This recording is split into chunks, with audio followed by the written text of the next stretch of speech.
này Sina bên thua thằng nên là gì game thằng hello guys welcome back to my YouTube channel चलाओ करे muncul anu gua main Padam kami Josnya lagu lagu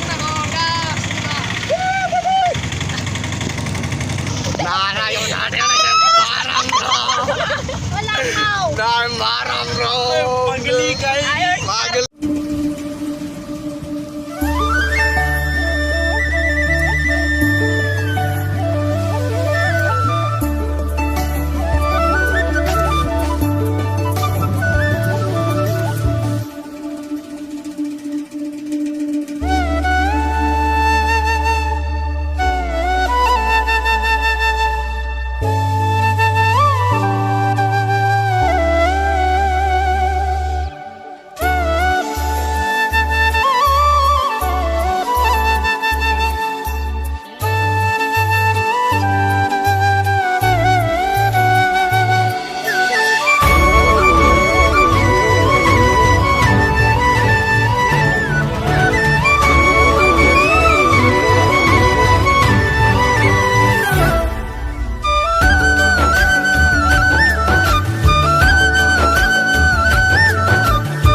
जोंना ओंखारबाय जेब्ला जोंना लोगोफोरा hello लोगोफोर माथो नारायणफोर साथाया जोंनिया ओइयाव थाबोबाय ओइयाव थाबोबाय गोदाव सोरावनो ने सिबिनां रायजो राजा नोंथांमोननिसिम मोनसे मोनथाम खावलाय हरनाय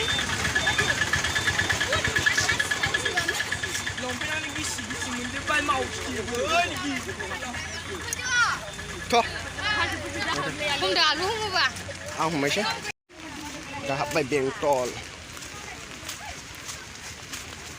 थाबाय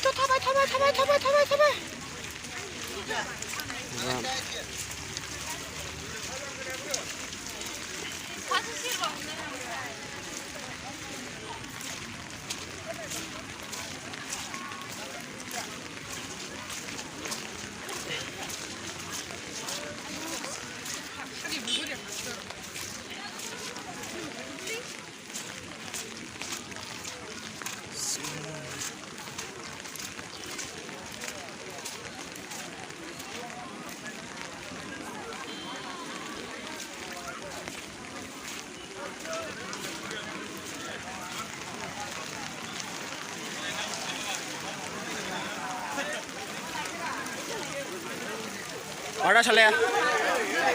Masalah. Fuga dia. Fuga. Moजां fuga dia.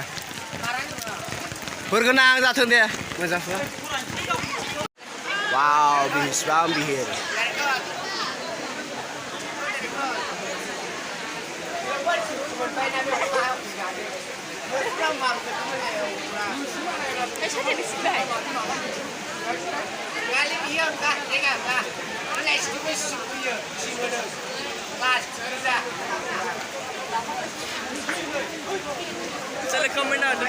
Salah kemana ya?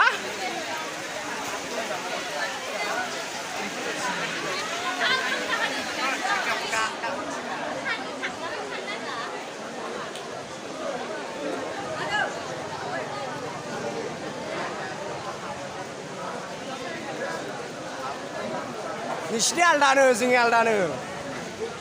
Ais or, betul banget, betul banget mau.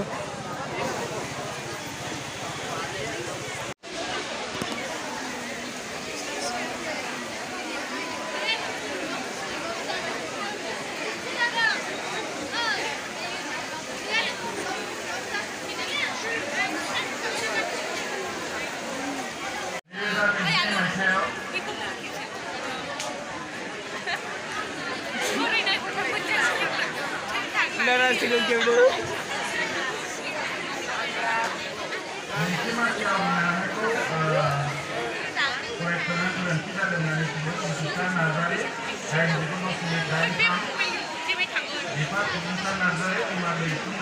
Foto gimana lo nơi? Thực ra.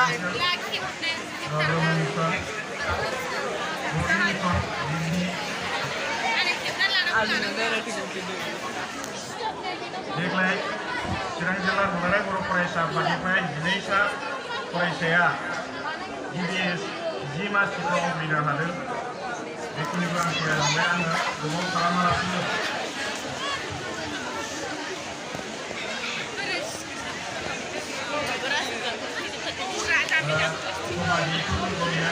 ini lah kayak lah.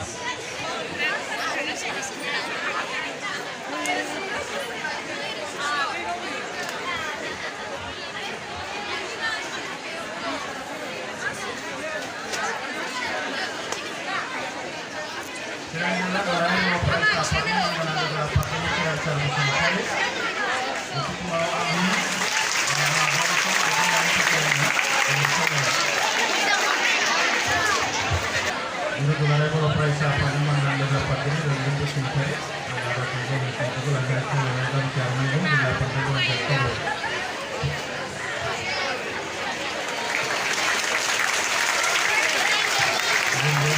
Punjab गायसंनाय 2004 मानबिलाइसिम गामि अग्रं फाख्रिगुरि लासो अलियागाव जिल्ला चिरां बिटिआर आसाम 783390 आंगोनि फरायसा लोगो 2022 मायथाइनि गोजौ फरायसालिनि जोबथा आनजादाव बर'लावगाव इउएन एकाडेमिआव फरायनानै चिरां जिल्लानि मादावनो बर' बिजोंनिफ्राय गिबि सा 10 नि गेजेराव 90.16 जौखोन्दो लानानै सेथि मासि आवग्रिनो हानाया गासै जिल्लायावनो गोजोननाय लाबोदों।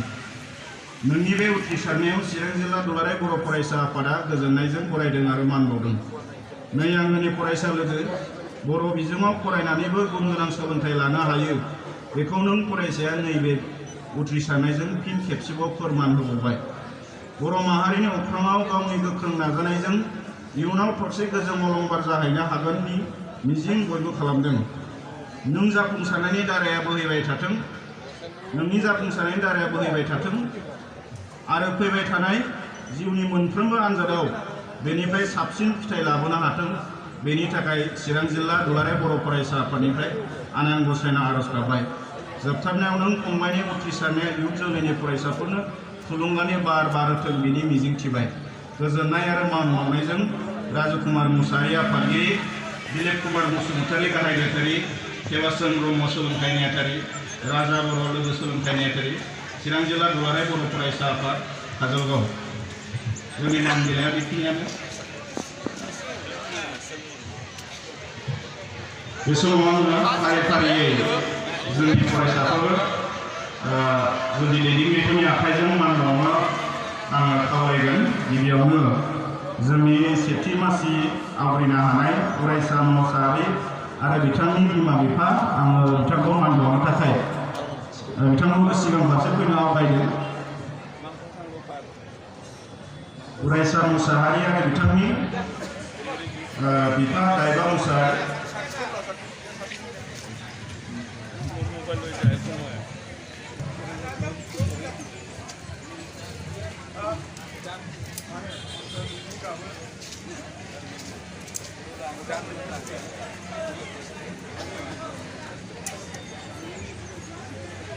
आङो मानखौ बावनो थाखाय खावलायगोन। जों बाहागो लानानै दुलाराय बर' फरायसा आफादनि लोगो आफादगिरि रोमदोन बसुमतारी आदाखौ आङो जोंनि सेथि मासि आवग्रिनो हानाय फरायसा आरो बिथांनि बिफा बेखौ मान बावनो थाखाय खावलायगोन।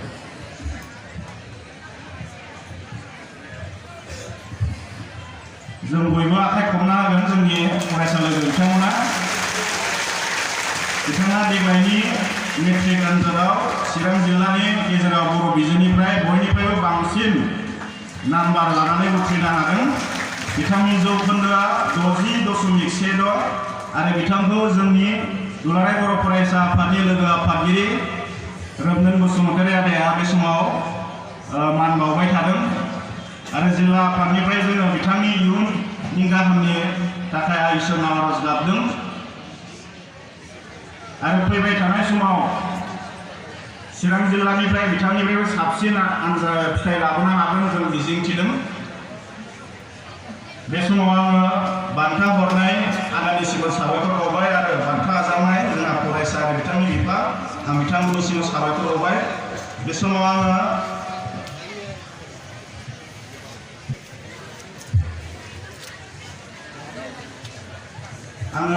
नैथि मासियाव आवग्रिनो हानाय फरायसाखौ मान बावनो थाखाय खावलायगोन। दुलाराय बर' फरायसा आफादनि गाहाय नेहाथारि खनैन्द्र बसुमतारी बिथांखौ आङो मान बावनो थाखाय खावलायबाय।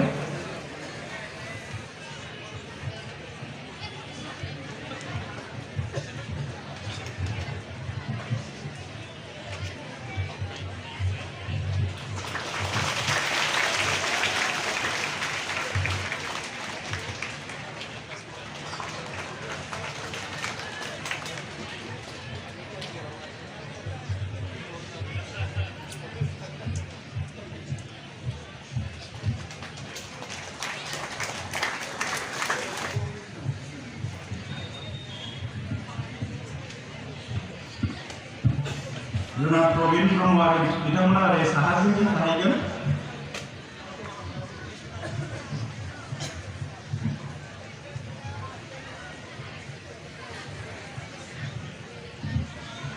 आङो बे समाव मान बावनो थाखाय खावलायदों जोंहा चिरां जिल्ला दुलाराय बर' फरायसा ट्राइबेल संघनि जोंहा आफादगिरि सुखेल बसुमतारी आदाखौ बिथांमोनखौ मान बावनो थाखाय खावलायदों।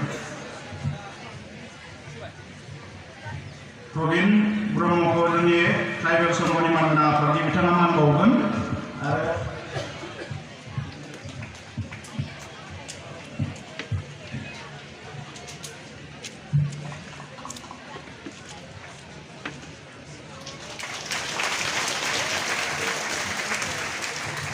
अर्जुनदेव खाख्लारिखौ जोंहा जोंनि चिरां जिल्ला बर' समाज आफादनि आफादगिरि बिपिन औवारि बिथांखौ आं मान बावनो थाखाय खावलायदों।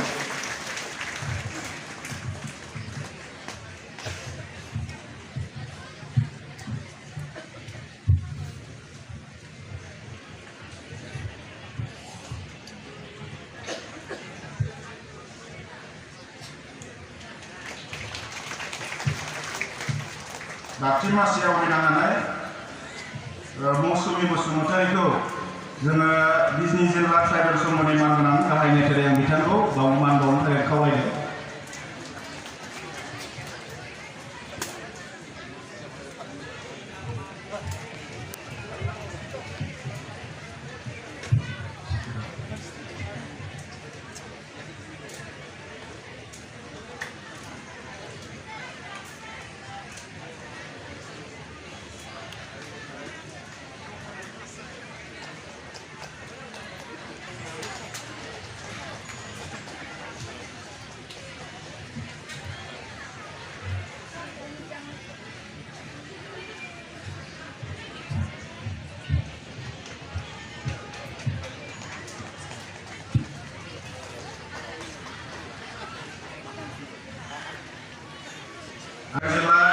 लाइजो गामसानि मानना आफादगिरि जासमिना नार्जारि बिथांखौ खावलायबाय आरो बिबिका बसुमतारिखौ आं मान बावनो थाखाय खावलायगोन जोंनि चिरां जिल्ला UPP लाइजो गामसानि गाहाय नेहाथारि रंजालि बसुमतारि बिथांमोनखौ मान बावनो थाखाय खावलायबाय।